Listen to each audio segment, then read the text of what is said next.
Welcome back. Second short mini lecture clip. It's on program evaluation, examination of outcome evaluations, needs assessments, and logic models. And this is a brief mini lecture.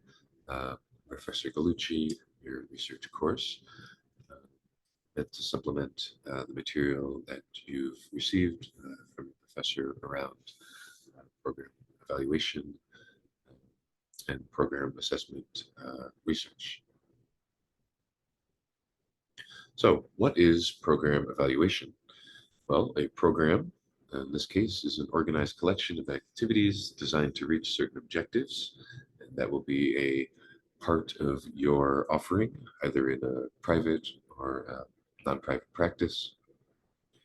Evaluation procedures, there's conception, planning and implementation, outcome, feedback and refinement. Programs, for example, we'd have a mental health center. Within the mental health center, there'd be a child and family intensive services branch, let's say. Within that, there'd be home-based services. And in those home-based services, there would be a program. In this example, let's say Youth Advocates Program. Okay, and that program is essentially organized around providing advocacy support for youth activities to reach an objective of youth empowerment. So a program. Um, Programs are well conceived and they include this evaluation process. Uh, and the integral parts of that process I have gone over shortly. The conception phase, the planning and implementation, the outcome, and the feedback and refinement, and rinse and repeat. So why does this matter? In your work as a mental health counselor, why does this matter? Well, program evaluation helps us to do a few things. It helps us to identify the needs of our clients in our practice, to determine how well we're meeting those needs of our clients, and to examine outcomes and the effects of what we do, essentially, um, for the purposes of programmatic self-assessment, but also to share with what we'd call stakeholders. We'll get into that briefly later. Program evaluation will be beneficial when you're working in private practice, most definitely. It helps to develop or improve an existing program when you're working in an agency. It can assist with construction and implementation of workshops or trainings, community events, and so forth.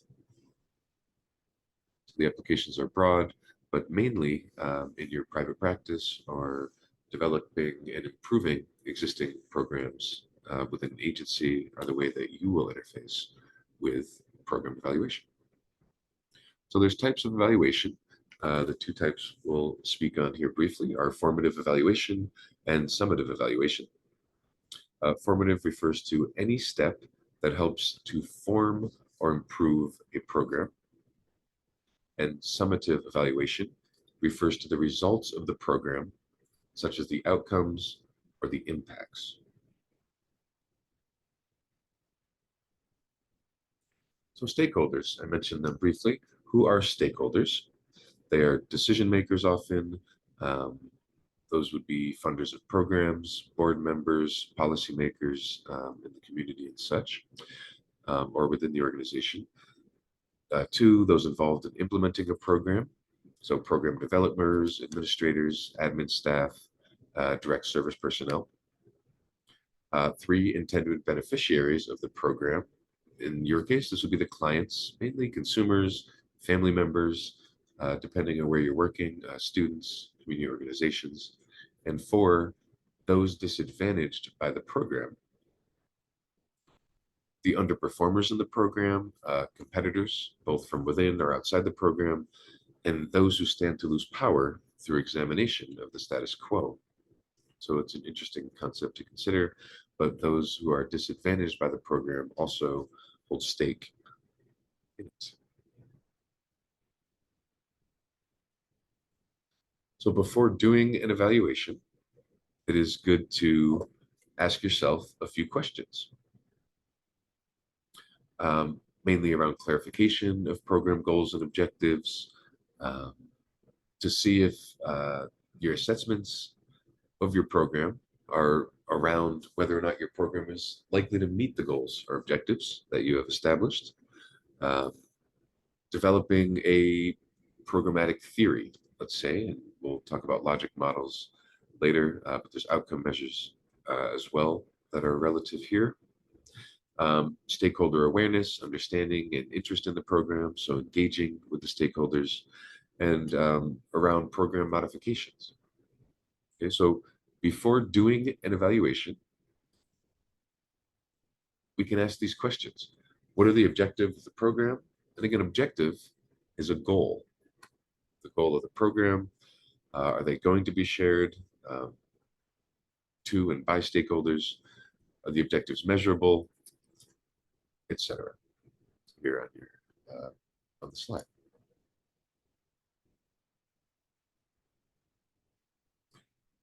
And I just went ahead a little bit, but outcomes of the evaluation process can be, as I said, sorry for the redundancy, clarification of your program's intentions or goals, assessment, again, to see if your goals are going to be met, the likelihood of them being met through the planning you have to meet those goals and objectives that you've clarified, uh, development of the program using various modalities. The logic model theory is one to implement that we'll touch on briefly momentarily. Stakeholders are relevant here, the awareness of them, engaging with them, interest in the program, and of course, program modifications are a major outcome of the evaluation process. Ideally, if your program is perfect, then maybe you ought to reevaluate. So 4 attributes of program evaluation standards. Utility, is the evaluation responsive, credible, clear, timely, and useful? So these are things to clarify around your own evaluation. Feasibility, is the evaluation practical, viable, and cost-effective? Proprietary, is the evaluation complete, fair, responsive, and ethical, as we discussed the other lecture from today? And accuracy, is the evaluation properly documented, def defensible, reliable, valid, and impartial? So these would be 4 attributes to engage with. So the use of research method in program evaluation. You can use a variety of research methods. You've learned about them throughout this course. The quantitative, you can use surveys, other forms of assessments, interviewing, observational measures, or you can use qualitative, individual interviews, focus groups, open-ended questions, these sort of things, or some form of mixed method. Whatever method, similar to your research in general, whichever method is most applicable and relevant based on the context of your particular program is what you ought to implement and what's accessible. So, yes, so even a few simple statistics or findings can communicate a lot about the effectiveness and value of a program, project, and policy. Again, this is when you have data that you've established through your research as a part of your program evaluation. You can use it for marketing purposes. You can use it to engage or increase stakeholder interest. You can use it for grant funding purposes. And you can use it for testimonial value as a way to increase your clientele and credibility in the community of schools. Of course, as well as productive programmatic uh, adjustments that can make your product uh, meet the needs of your client better. So a needs assessment is often the first step in creating a program. Um, it's essentially an approach to determining the unmet needs that your program will meet, or if you have a pre-existing program that are not being met by that pre-existing program. Essentially, you're looking for the gap in the services that you are providing, um, who maybe is missing or what maybe is missing and can be met. How do we determine this? In a number of ways, but a few questions. What are the unmet needs of your client? What are the requests for services that you are receiving that you are not yet providing? What are you hearing from personal experiences of your colleagues, if you work with colleagues, of again, of your clients, specifically of their friends or family or whoever you interface with? What are the social trends that are existing at this point in time that can show you what needs are being met generally that you can attempt to incorporate into your programmatic offerings? Which underserved populations are you accessible to that might not be able to access you at that moment? And what can you do programmatically to assist in that gap in services? These are a few of the questions that you can engage in. And here, as I've been speaking, you've been looking over this 6 steps in need assessment process. And feel free to engage or utilize this as well. So logic models, excuse me, an aspect of program evaluation. Logical model, it serves as a graphical layout of the structure or primary elements of your program. It can serve as a map blueprint that helps you display the intent and the scope of the program, how the program will arrive at its goals, how you will how you will measure the short, medium, and long-term goals that you have established. It serves as the central document that conveys the program and evaluation information to yourself and all of the other stakeholders. This is the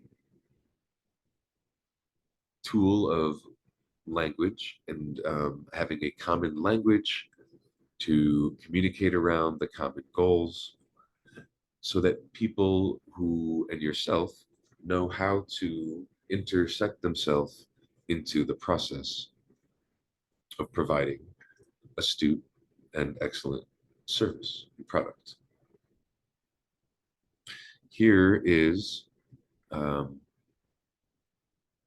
one example of how to formulate a logic model. But please, on your own, look into more and also look back on the resources you've been provided throughout the course by your professor. And any further questions, please feel free to reach out to me directly via email or to establish an office hours via Zoom to discuss any of the material in the last 2 lectures more thoroughly if you're interested. So program evaluation, example of sorts of the logic model.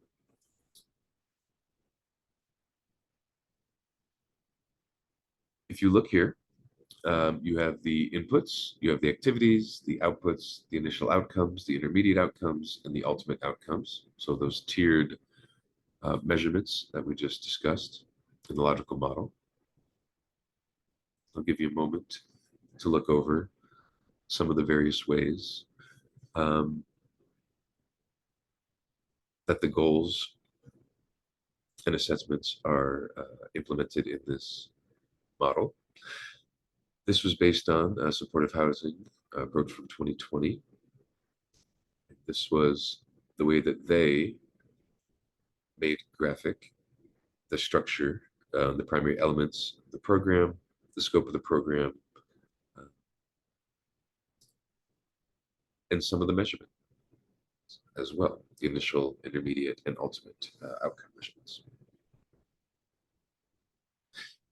And this is a model that you are welcome to follow within the context of your specific private practice or within an agency. So program evaluation, product evaluation, you essentially are offering a product.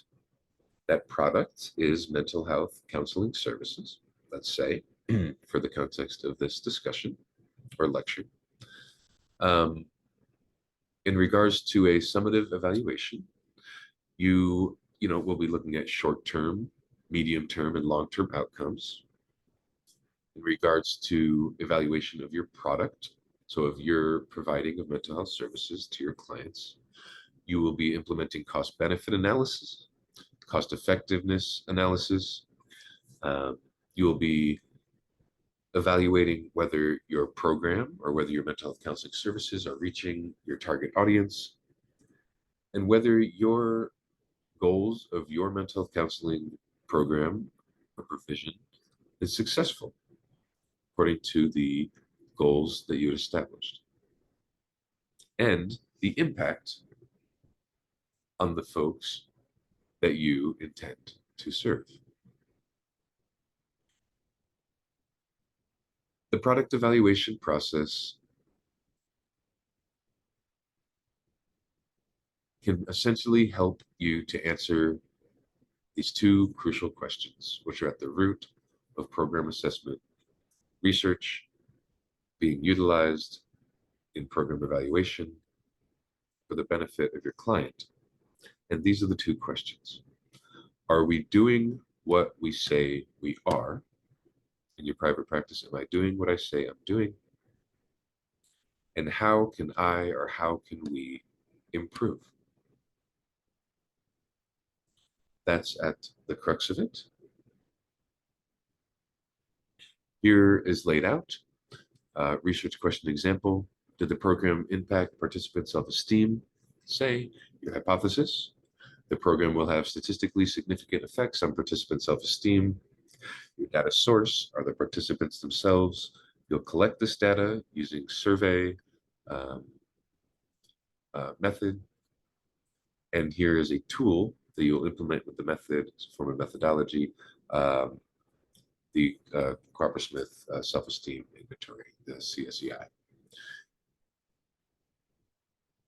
So as you see here, similar to the way that you've structured and learned to structure research questions throughout the semester, the same with program evaluation. And to close it out, for now, until I see you all soon in our live lecture / discussion more so, the two main questions that you consider when it comes to program evaluation, program assessment, is are we doing what we say we are, and how can we improve? Okay. Thank you again for your time. I look forward to connecting with you all soon.